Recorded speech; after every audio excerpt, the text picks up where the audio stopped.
আসসালামু আলাইকুম, সবাইকে স্বাগতম বাংলাদেশ ম্যাথ অলিম্পিয়াড ওয়ার্ল্ডে। আজকে আমরা একটি মজার ডাইফন্টাইন ইকুয়েশন সলভ করব।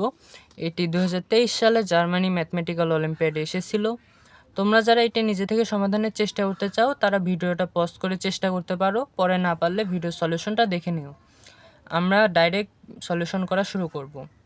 তো প্রশ্ন বলা আছে, determine all pairs of integers m, n where n is greater than or equals to m satisfying the equation n cube plus m cube minus nm into n plus m equals to 2023। তো আমরা প্রথমে ইকুয়েশনটা লিখে ফেলি, n cube plus m cube minus nm into n plus m equal 2023। তো এটাকে আমরা উৎপাদকের সূত্রে লিখতে পারি কি, n plus m n square minus n m plus m square minus n m n plus m equals to 2023। তো দেখো দুইটা থেকেই কিন্তু n প্লাস m কমন যায়, এখান থেকেও কমন যায়, এখান থেকেও কমন যায়। তো n প্লাস n কমন নিই, n প্লাস m, আর এই পাশে থাকে n square minus n m plus m square minus n m equals to 2023। তো এটাকে লেখা যায় m প্লাস n, আর এটা দেখো n square minus 2nm plus m square 2023।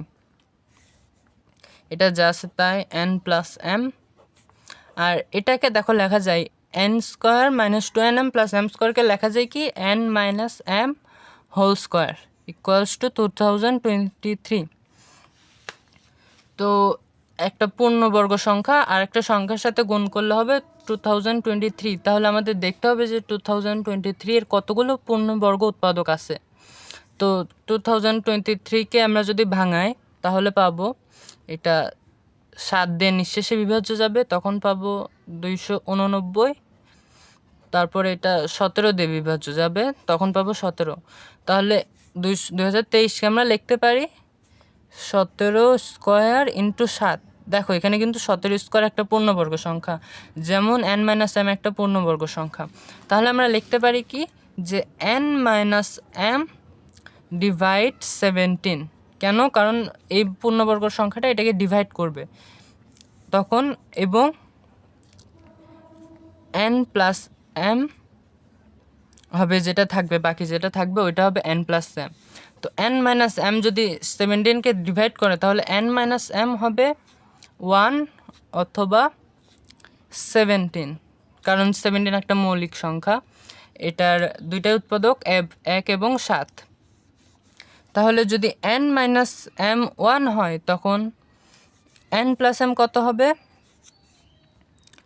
n plus m হবে, এটা উপরের ইকুয়েশনে বসাই দেখতে হবে, তখন n প্লাস এম হবে n plus m into 1 square equal 2023।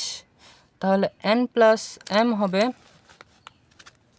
m plus n হবে 2023।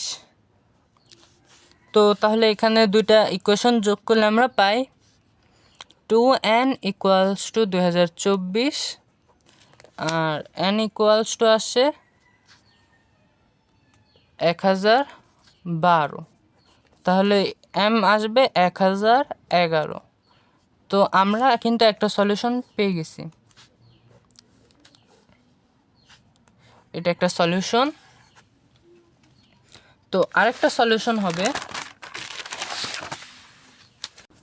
সলিউশন হবে n মাইনাস m ইকুয়াল 17। তাহলে n প্লাস m এর মানটাও বের করতে হবে। চলো এটা প্রথম যে ইকুয়েশনটা ছিল ওইখানে বসাই। তাহলে n plus m into 17 square equal 2023।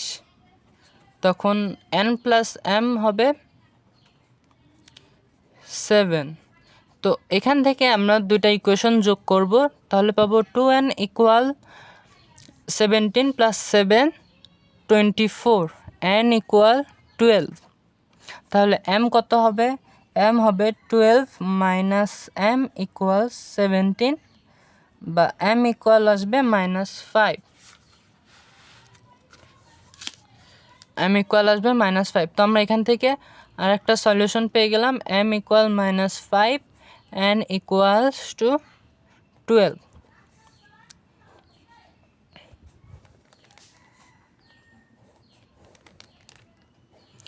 তো আমরা মোট দুইটা সলিউশন পেয়েছি, m, n ইকুয়ালস টু -5, 12, আর একটা 1011, একটা 1012। তো এটাই ছিল আজকে ডায়াফন্টাইন ইকুয়েশনের সলিউশন। যদি তোমাদের কাছে ভিডিওটা ভালো লাগে তাহলে ভিডিওতে একটি লাইক দিয়ে চ্যানেলটা সাবস্ক্রাইব করে রাখতে পারো। আর যদি কোনো প্রশ্ন থাকে তোমাদের তাহলে সেটা কমেন্ট সেকশনে জানাতে পারো আমাকে। দেখা হবে পরের ভিডিওতে, ততদিন ভালো থাকো, শিখতে থাকো।